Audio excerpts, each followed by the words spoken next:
Naïbi pasteur Charles Bameko Malamu. Nzamba Pambolai. Ok, na musala kitoko. Vraiment Nzamba Pambolai.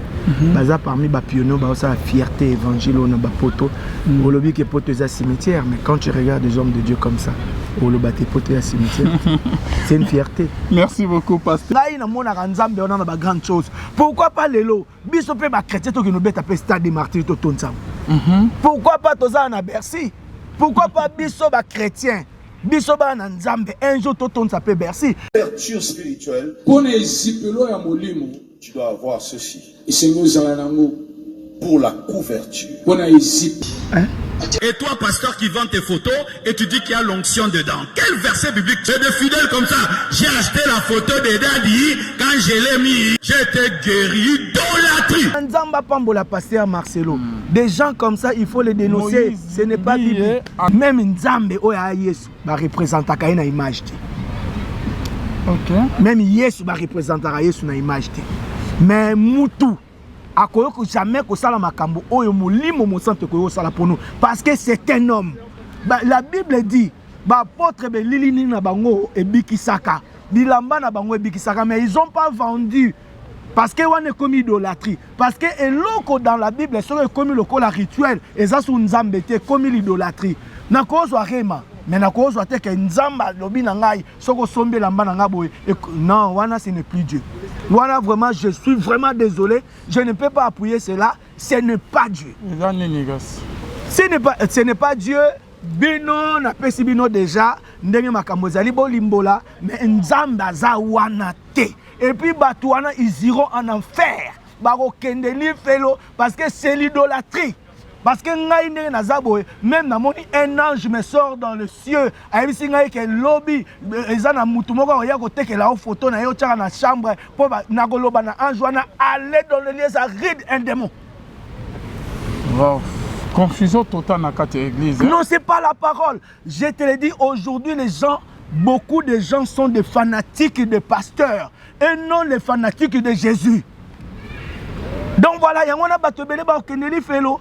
Les gens, je ne suis pas venu critiquer un homme de Dieu, mais je vous parle par rapport à la parole. Les gens iront en enfer parce que parce que tu iras en enfer.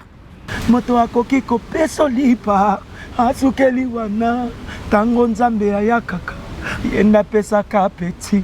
Moto akoki kolobano je t'aime asukeli wana kasi je t'aime ya Yesu ekenda kiko sekusa laza.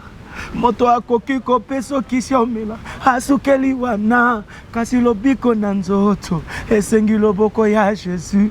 Moto akoki ko swanelo na bo moto asukeli wana kasi polonga femme to mari de nuit esengi nzambe abundela yo nzamba leki nde moto kolo salelangai kolo yanulangai kolo yanulangai nalo sambo nazo sala kolo yanulangai ngana mitiki lokola mbonda kolo salelangai wete mokili eyoka lokito ya misala nkembwa nzambe ngana mitiki lokola guitare mokonzi beta nongai sifo mokili eyoka bilengi na yo bayoka ngona nzela na ngai sala nazala lokola punda mokongo nange fandelo na yo tango kokota Yerusalema ngape na kota na nkembo sala ngana zala lokola fotokopi ya bonzambe ya lola soki mokili eluki emona nzambe bamona ye na nzela na ngai oyo kolo salela ngai. Shalom, shalom, bien-aimés dans le Seigneur. Un grand merci à vous tous qui êtes connectés sur notre meilleure chaîne, La Voix Céleste de la Lola. Et si ka bonzambe et kitara loye mona malwa pe na misala bonzambe na bonzambe Lola ezofuta simana to ya koloba nzamba boto kwaye lisusu apina mansazo sa biso elongo na pasteur Feza Misia. la bouche autorisée de l'Éternel depuis Zurich, qui a fait le mot motema bivens de homo depuis Londres, na maman Gisèle Louké le motema papa Emmanuel na Boston, la humble servante de l'Éternel maman Dorcas Mvango topé sur beauté et si kozo la nabiso bien la servante de l'Éternel. Ah wow, tous allez en direct il y a Paris, tous allez vraiment na Mboka, il y a Gelor Elembe les rares, donc il y a Yami biso qui toque au Makas Koleka, na PCP et toute la famille Elembe Mbote. Là je vois il y a Christine Elembe. En tout cas, na Kinshasa, à partir de RTPP na Brazzaville. Donc, le programme na chaque mercredi à 15h30. Puis, rediffusion, il y a émission vendredi à 23h na RTP, Radio Télévision La Puissance. Bonzambe na Bonzambe, tozali na Paris en direct na Bercy. Tozana na Kande Bozomona, Montona Nzambe, l'homme de Dieu, un homme pacifique. Très effacé, humble, toujours malgré élévation, mais toujours dans Romy qui s'appelle Papa Clovis Makola, l'oiseau du jour. Bonne Bien, frère Alvin Béa, en direct de Paris. Vraiment, merci beaucoup, papa. L'oiseau du jour. Oui. Comment on ose voir? C'est que c'est les gars qui ont mis comment peut l'oiseau du jour, comment signification d'enregistrer ces années. Et ce qui a changé comme pour le succès, c'est que Aebi Nzambe et Sika Utagina été. Donc voilà, parce que combo est signifié que mutu pe misala ya mutu. Ok. Tout le monde a le Christ va ko benga comme msouté fallait d'abord ba benga l'Emmanuel. Emmanuel. Parce que Dieu parmi nous. Donc combo est signifié que mutu. Et elle le la Abraham. Ponzambe a établi Abraham père de la nation, père des nations. Il fallait la commune Abraham a comme ça Abraham. Parce qu'il fallait comme ça on a ce chiffre. Mais Kombo ya l'oiseau du jour, c'est un homme de Dieu que je respecte beaucoup à Zaranangola. Il m'a appelé Kombo ya l'oiseau du jour. Par rapport à la grâce qu'il a trouvée à moi. Papa Clovis, on peut par exemple, il y a bien, comment signifie, et puis sa signification, tout le monde Zacharie, Dieu se souvient, tout le monde Ézéchias, l'éternel est ma force. Comment on tout la Bible, il y a une signification, moment il y a bakala. Ce que yo le dit signification c'est l'oiseau du jour. L'oiseau du jour a une signification non. L'oiseau du jour parce que premièrement Moussala l'oiseau zarani depuis biso batokola biso kola na bamboka devant na ba village l'oiseau abane ko signifier bato tongo etani moyebimi tango bengi kokoriko kokoriko. Donc les chants d'oiseaux dépendent du soleil. Donc par la grâce de Dieu, homme de Dieu, on attend à monenga koyemba bike nzamba pesi ngolu à travers koyemba no sala lokola ya soso pour na batu balanda bayamba la venue du soleil qui est le Christ. Donc yangwana l'oiseau du jour, c'est lui qui chante pour na batu bayamba la venue du soleil qui est le Christ. En tout cas, merci beaucoup papa Clovis Makola. Mais tout banimba moko ko sabiso ka na kibonzame na loyembo ça la biso bien makasi. Toke malembe. Kolo salelangai, kolo salelangai, na nyonso nazo senga. Kolo salelangai, kolo sungangai, kolo sungangai, na lo sambo nazo sala. Kolo salelangai, kolo yanulangai, kolo yanulangai, nalo sambo nazo sala. Kolo yanulangai, ngana mitiki lokola mbonda, kolo salelangai, wete mokili eyoka lokito, ya misala nkembwa nzambe, ngana mitiki lokola guitare. Mokonzi beta nongai sifo mokili eyoka bilengi na yo bayoka ngona nzela na ngai sala nazala lokola punda mokongo nange fandelo na yo tango kokota Yerusalema ngape na kota na nkembo sala ngana zala lokola fotokopi ya bonzambe ya lola soki mokili eluki emona nzambe bamona ye na nzela na ngai oyo kolo salela ngai. Wow, bonzambe na bonzambe lo les ofuta gelor les rats et les mbé. Tous à Paris, papa. Et là qu'on est sur la terre, on est bien le ce qui est aux Oyemba, je me rappelle encore très bien en 2006, dans Boulaki, première photo ça nous émission, 2007 8 boy. Dans la taille la maille à mon frère Gelor à Dave Saranga, on a ba ipen kuna na kati. Oyemba ba cher de pour toujours sentir présence en Zambie. Na découvrir en son Nzembo. Secret no ezali. Secret zali premièrement c'est la prière. Bible lobby Jésus ou Azaki Nzambe mais il partait chaque soir prier pour chercher encore parce que lelo eloko ezoboma christianisme lelo bato bakomota la mingi na okota na réseaux sociaux fona tia photo eza na ba j'aime ebele ngana na banini me babosani ke bonzambe ndeleki nyonso parce que muto akoyo kosala makasi na me makasi ya molimo musantu eleki nyonso yango bible lobi esika maele na bino esuki esika nzambe bandi donc secret tonio tozaka ka la prière pour se confier na Saint-Esprit. Merci beaucoup na Saint-Esprit. Ba monsieur baloba frère Clovis Bonzambe za souster la main biso tozo monango toujours ezani ba oyo ba monsieur baloba bon les avis sont partagés ba monsieur ba se plaint non ba monsieur ba se plaint non te ba monsieur nos frères on a vraiment il azo garder identité ne ba monsieur ki Bonzambe si la poto emelaye cimetière ya ba musiciens chrétiens. Comment vous trouvez ça parce que Thomas le coffre pas a confirmé qu'on a une émission dans que poto vraiment emelaye da cimetière ya ba musiciens. Bon wana ezali omoni appel ya mutu na mutu ezaka ndenge moko te ouais omoni na zongeli koloba appel ya mutu na mutu eza ndenge moko te nzambe ndenge akutanaki na Eli neza nzambe ndenge akutanaki na Élisée te malgré tout que Élisée azwaki portion kuta pa Eli parce que nzambe atambolaka na mutu eza na batu musu nzambe visita bango na désert mais eza na batu musu nzambe visita bango na ndako tata na mama et Ali loko na ko opes exemple Joseph. Il avait reçu les manteaux chez son père qui était Jacob. Mais la bénédiction, toute l'élévation de Joseph, il fallait qu'il y ait en Égypte. Donc, Nzambe, ata la resika te pour pambola mutu, to pour élever mutu. Il y en a exhorté les gens qui nous regardent ceci. Dans moment où, boko tabadouti te. Bon le baté que tikanga nazali bon non o ponga nazaka na poto o tonga nazaka bon non nzambe pour visiter mutata la place te asenga rande ozalesika o ye nzamba linga kutana na yo Moïse azaki na ndako pharaon mais nzamba visiter ki na ndako pharaon te pour Moïse kutana nzambe fallait jour wana que no kutana na buisson ardent donc ça problème à poto te ezaline o se retrouver et sika nzamba zelaka yo yo poto emelan auteur parce que moi je l'ai dit, l'élévation ne dépend pas de l'Europe. L'élévation ne dépend pas de Kinshasa ou de Brazzaville, mais l'élévation dépend de l'Éternel, là où l'Éternel a zelayo pour pambolela yo. Et dans ce métier peut avoir musicien. Jamais. OK. Na salanze mwaliwa na poto. Na sembolie misonanga na ngomba esikalo bikonanga ekouta. Et ça na poto. Nasenga na mboka nini na lukana ndakwa nani papa nyonso na bana na ye anola lo sambo na ngao zamboyo na belela nzambe na ngaya we esalama na poto oh tango na ngaya Yesu we tango na ngaya esalama na poto banzembo wana nyoki oyaka non na kibonzambe yangola c'est wano oyaka non ki poto sika après avoir roulé mbala fuite peut-être que fonction on est diminué. Mais le problème est ali batouba critique un peu l'Europe par rapport à la physionomie to ya centralisé. Oyebi Nzambe asala ndenge batouba pensaka te.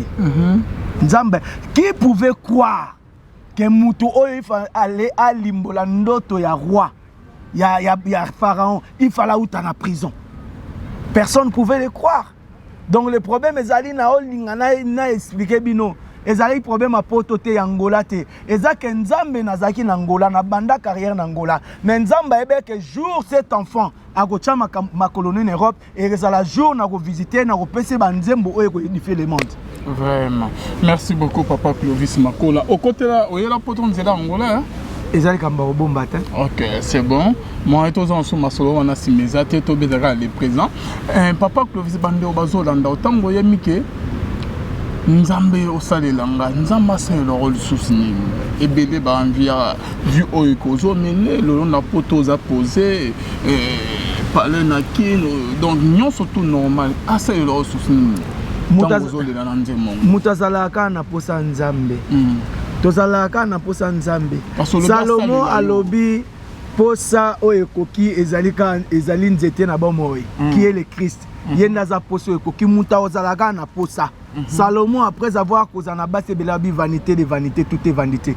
Donc, on a manzembo, parce que j'ai besoin toujours du Seigneur dans ma vie. Nzamba me manga encore na betape, parce que niveau nazali, et ça niveau, ngai na salaka na posa na ngote, ngai na mona nzambe, on a ba grande chose. Pourquoi pas lelo? Biso pe ba chrétien to ki no beta pe stade des martyrs to tonzam.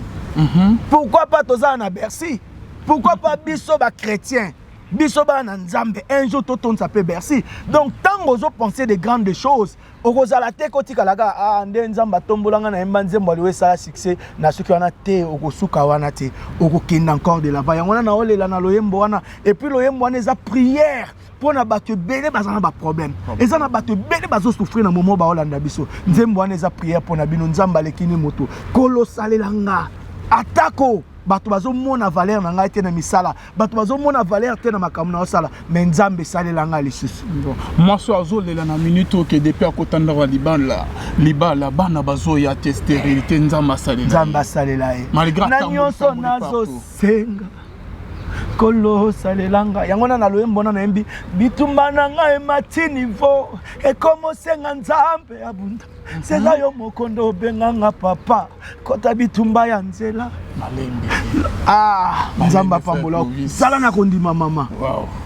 olobi bitumba nanga eleki donc bitumba nanga eleki niveau eza sous na niveau mokilité na n'est pas avocat et pas ba minganga te nazo bota te nazo bala te bakanginga na cancer maladie nanga ezali incurable na medi ba kiss tout donc eza sous na niveau ya nzambe te célibat niveau eza na niveau mokilité na tamboli na beti ba porte partout ce que comme na niveau ya nzambe parle au niveau lo bani parla na ina lo ba nanga eleki niveau bitumba na yana bitumba mususu batu na mokili bakoka kolonga yango te parce que nzamba sela biso bandeko bolanda ngai nzamba sela biso na makambo oyo yo kokoka te oyo koka nzamba na posa te osela soki ozana makasi ya okende koluka musala nzamba oyata kende apeso makaso ke luka musala parce que tu as déjà de la force mais nzamba koya kosalela yo soki esika na musala bapesa kate nzambe ndako ya siko kocha loboko po esika na yo zo musala mais c'est quelque chose que tu peux le faire Dieu n'est pas là encore pour te les donner.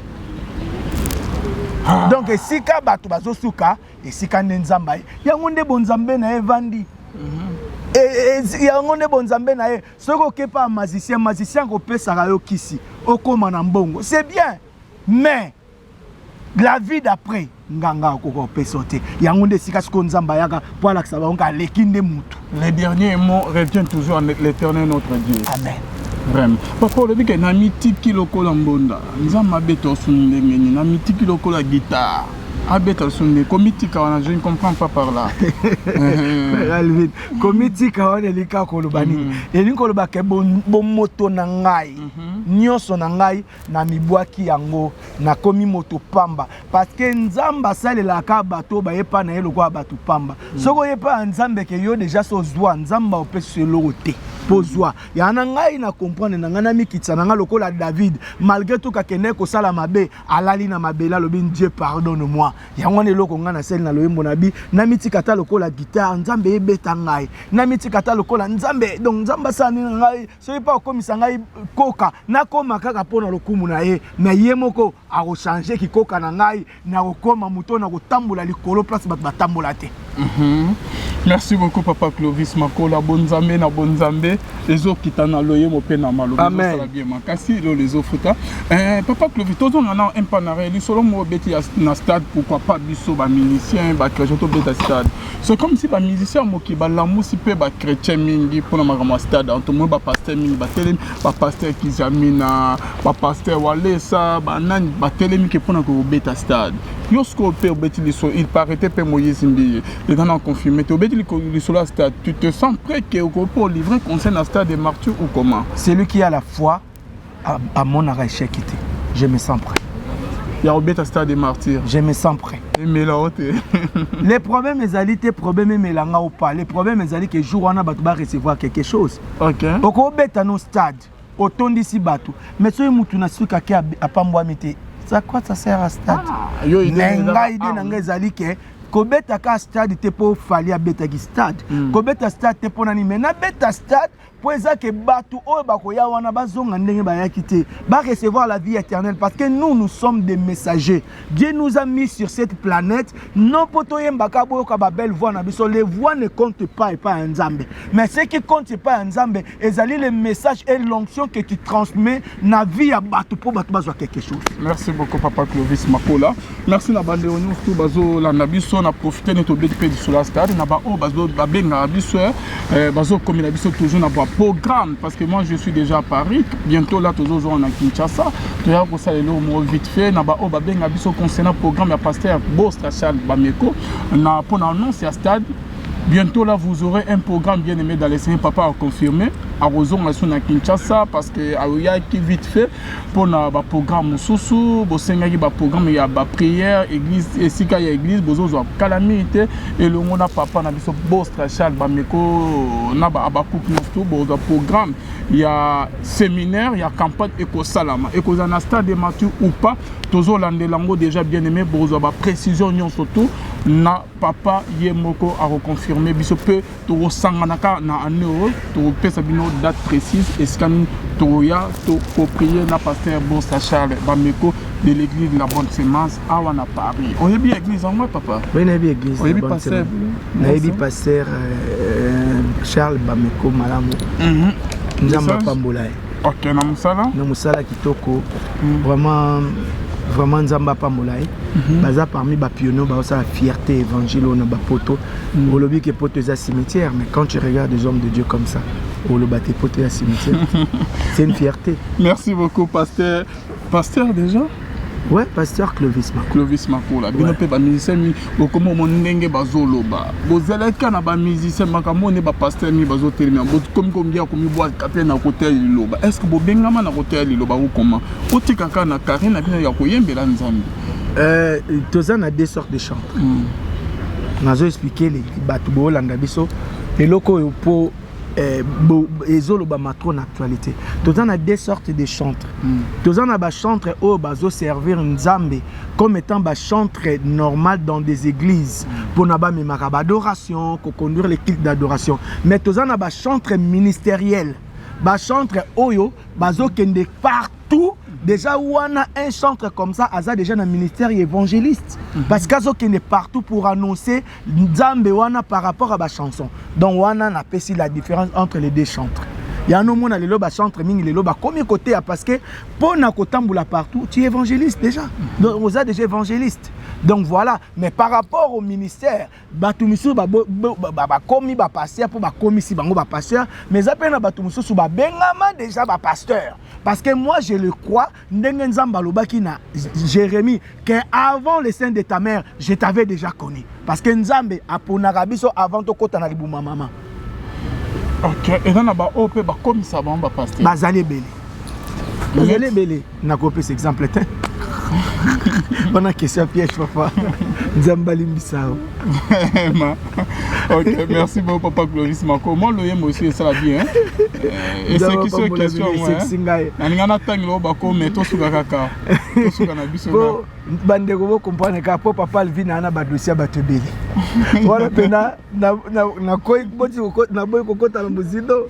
Mais pour ces ana ba chroniqueur oh ba vandisa makambo Nzambe papa Alvina zaona et puis banango kala depuis tongo dans azana ba dossier dans tito yo ba lobi wana azana ba dossier mengai etalingati donc voilà donc on a le bagaka oh Nzamba lekinde moto pona kopesa bomoi Nzamba lekinde moto akoki kopesa lipa asukeli wana tango Nzambe ayakaka yenda pesa ka petit moto akoki koloba no je t'aime asukeli wana kasi je t'aime ya Yesu ekenda kiko sekusa laza moto akoki ko peso kisiomela asukeli wana kasi lobiko na nzoto esengi loboko ya Jésus moto akoki ko swanelo na bo moto asukeli wana kasi polonga femme to mari de nuit esengi Nzambe abundela yo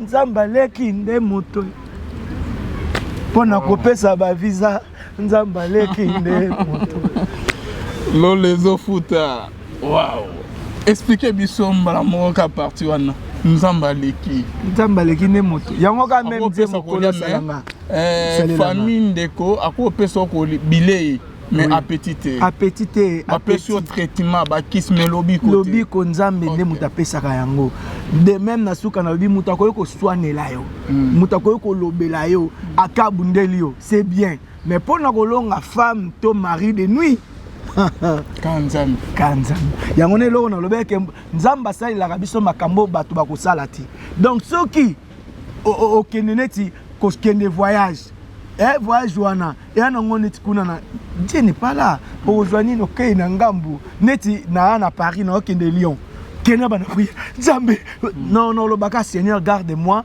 mon aller et mon arrivée mais nzamba ko ya ko sala siko ke soki na nzela on ezaki nde na accident moko ko sala mabato ba ebaki c'est là que Dieu viendra maintenant pour intervenir ne loko bato bako jamais ko sala pe ko yeba yango wana eza la différence entre Dieu et les hommes.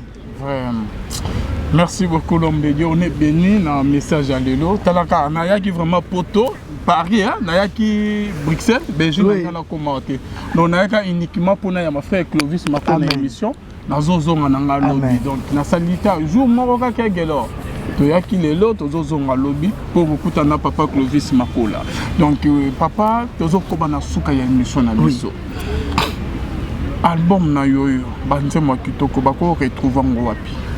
Album nena loba déjà nzembo na oyemba ezali titre nzamba lekine moto remix eza déjà na YouTube mais par contre album normal na banzembo nyons tout ezobima le 15 juillet donc le 15 juillet album ya frère Clovis Makola ezobima na banzembo nyons tout titre album ezali yanga esimbi titre album na nga yangwana na album wana na sali Diona batebele na sali Diona frère na Lava frère Lava.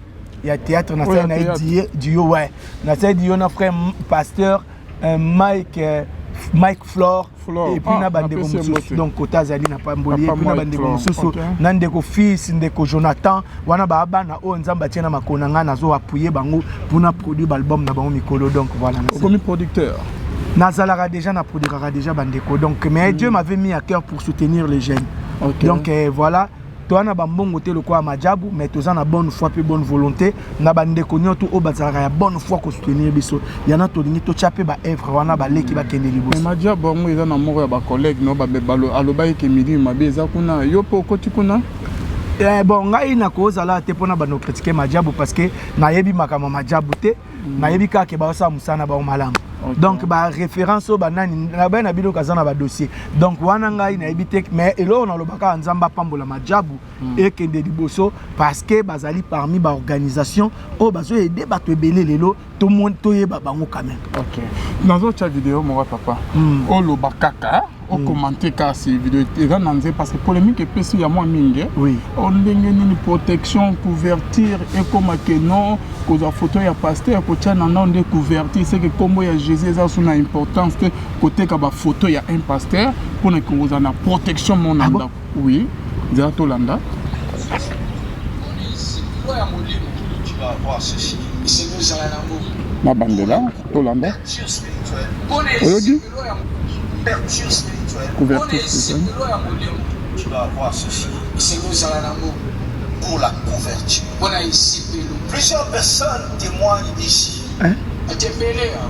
j'avais une photo du pasteur j'avais un t-shirt de Siloé j'avais c'est pas affiche de Siloé badge de Siloé et lorsque un mal est arrivé dans la maison à cause de cette affiche j'ai été épargné à cause de cette affiche, à cause de cette photo du pasteur Moïse Mbiye, j'ai été épargné au nom de Jésus-Christ.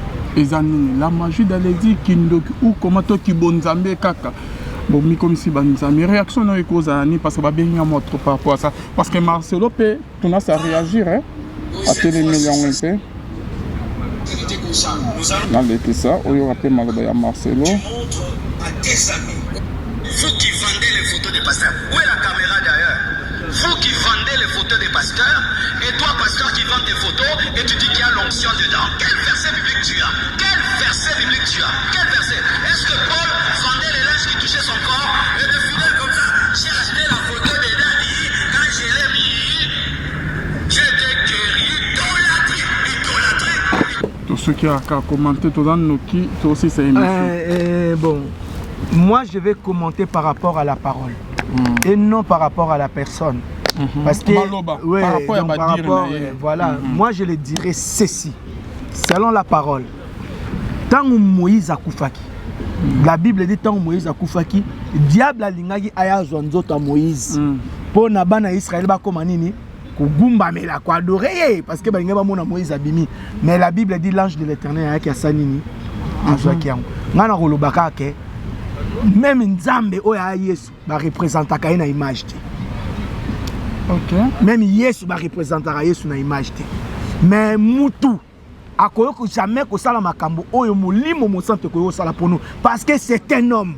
La Bible dit ba apôtre be lilini na bango e bikisaka. Bilamba na bango e bikisaka mais ils ont pas vendu parce que on est commis idolâtrie parce que eloko dans la Bible c'est commis le la rituel et ça sous Nzambe te commis l'idolâtrie.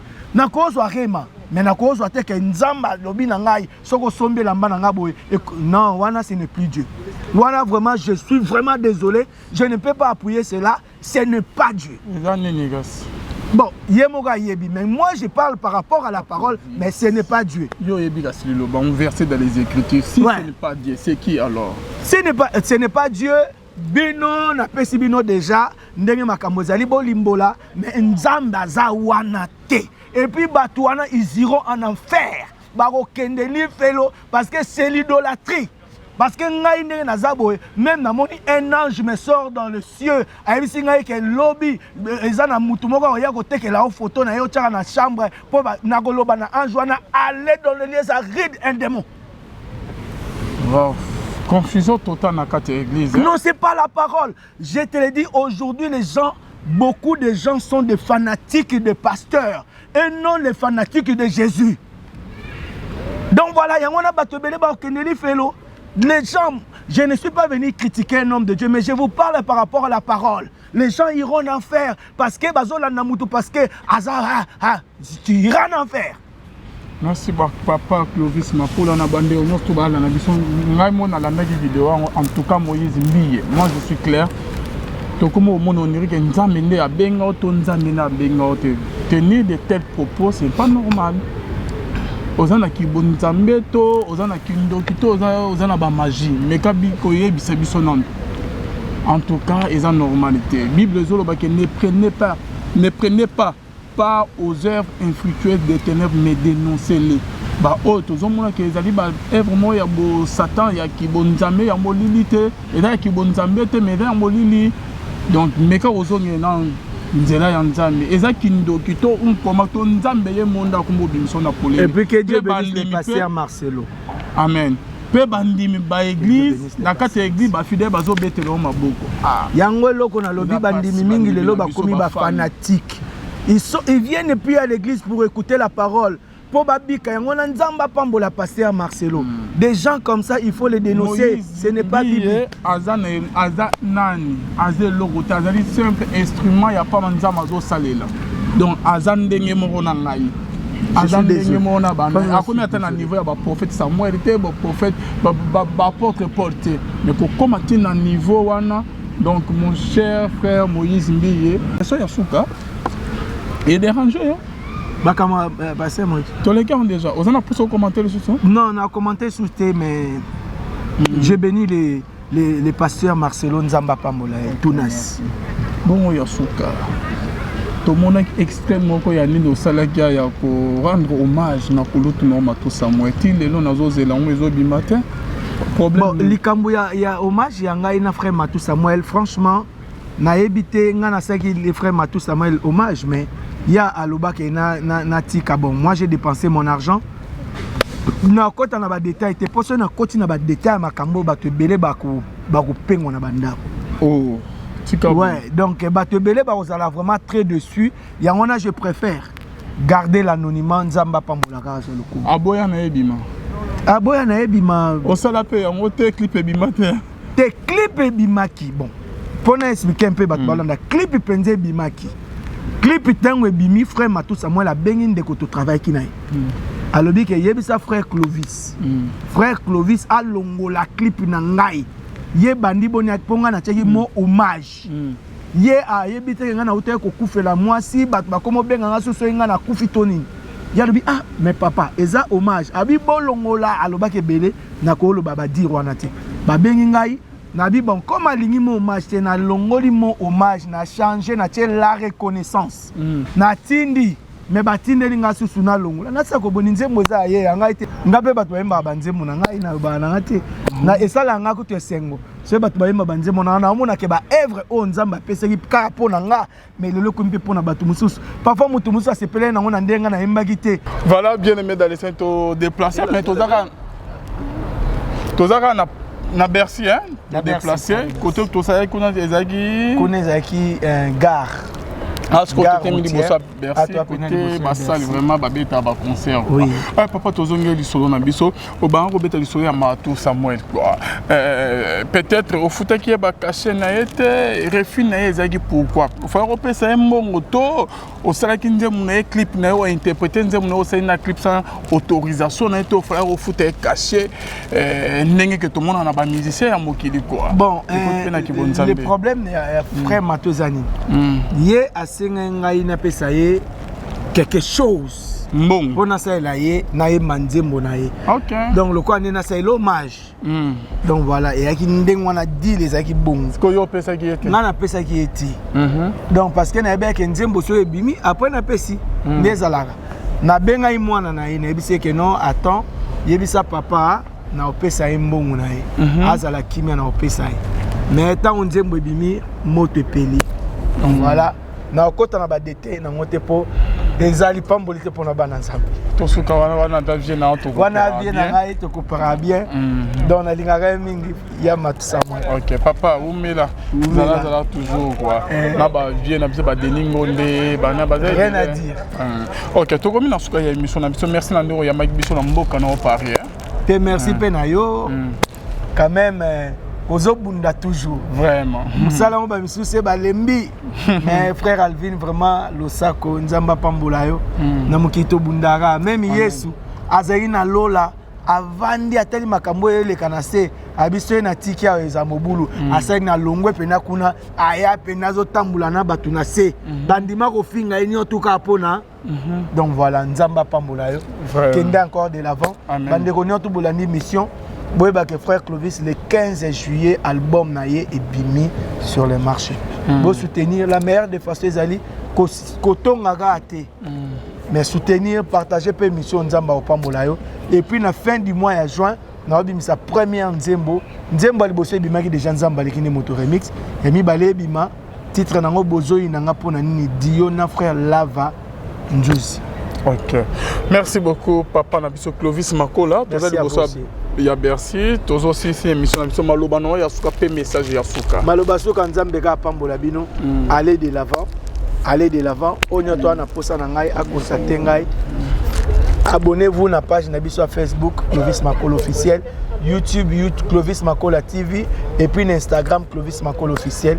Que Dieu vous bénisse et Simbi. Et Simbi. OK, et Simbi hein? Et Simbi. Vraiment.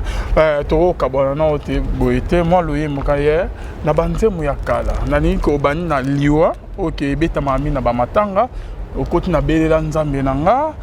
On chaîne quoi donc on vit vraiment temps au BT biso ndam car et ça la biso bien makasi bato balingi ndambo wana fo balanda na YouTube vous s'abonner na YouTube comme nini Clovis Makola TV mais na bina betaka ndambu liwa déjà boyebi soki liwa ebaki mbongwe boyebi déjà ne papa nanga akufa kite oh liwa balobi nanga Yesu osala kabika Yesu yango na ye Yesu salelanga Yesu pote liloba ya suka ya bomoi nanga akasi nanga yo tango bitumbe koyaka yawe kumama libanga na talo kumama atalelo na suite lobi na kozwa mabende liwa yenzambe mabenzambe aboya na Israeli saraka mokola saba nalalaki nzambe motema moboyi kolala. Que Dieu vous bénisse. Merci beaucoup l'homme de Dieu. Merci Peli. Et Simbi.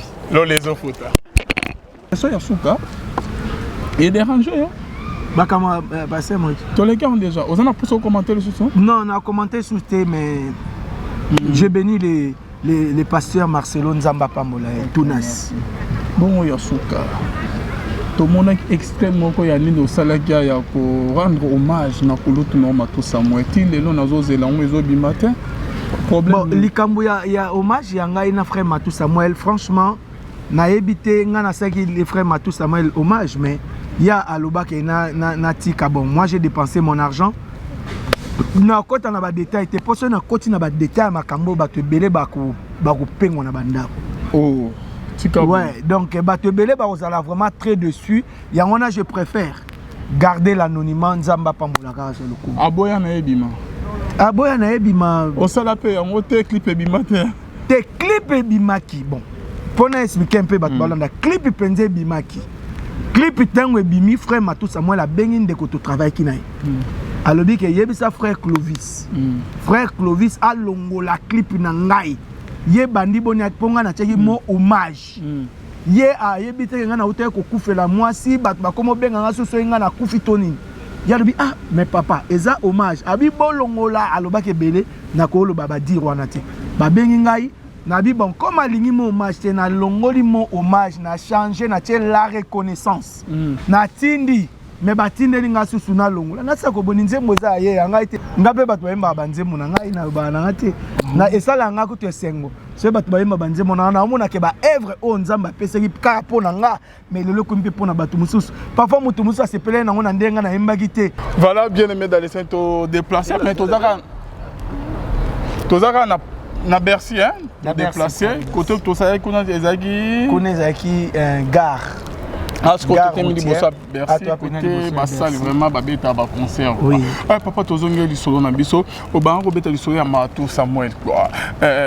Peut-être au foot qui ba caché na été, refus na ezaki pourquoi. Faut repérer ça un bon to, au sala ki nzemu na clip na o interpréter nzemu na o sa na clip sans autorisation na to frère au foot caché ndenge que tout le monde na ba musicien ya mokili quoi. Bon, le problème frère Matou Zani.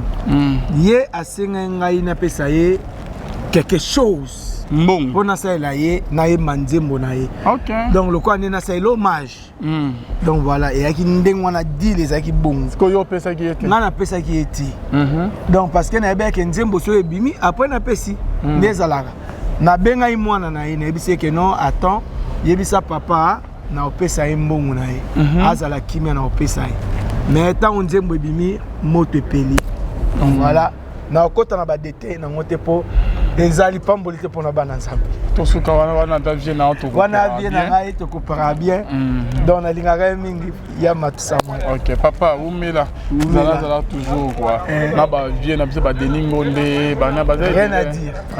OK to komi na suka ya émission na biso merci na ndeko ya maki biso na mboka na Paris te merci pe na yo quand même Ozobunda toujours. Vraiment. Musala mo ba misusu ba lembi.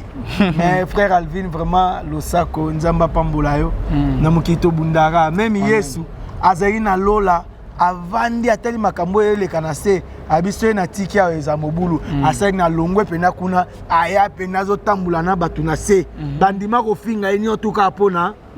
Donc voilà Nzamba Pambola yo kende encore de l'avant bande ko nyoto bolandi mission. Boyba que frère Clovis le 15 juillet album naie et bimi sur le marché. Pour soutenir la meilleure des façons zali kotonga gâté. Mais soutenir partager permission Nzamba Pambola yo et puis na fin du mois de juin na obimi sa première nzembo liboso bimaki déjà Nzamba lekini moto remix et mi balé bima titre nango bozoyi nanga pona nini Dio na frère Lava Njuzi. OK. Merci beaucoup papa na biso Clovis Makola. Il y a Bercy, tous aussi c'est émission na biso maloba no ya suka pe message ya suka. Maloba suka Nzambe ka pambola bino, aller de l'avant. Allez de l'avant. Onyoto na posa na ngai akosate ngai. Abonnez-vous na page na biso Facebook Clovis Makola officiel, YouTube Clovis Makola TV et puis Instagram Clovis Makola officiel. Que Dieu vous bénisse et Simbi. Et Simbi. OK, et Simbi hein? Et Simbi. Vraiment.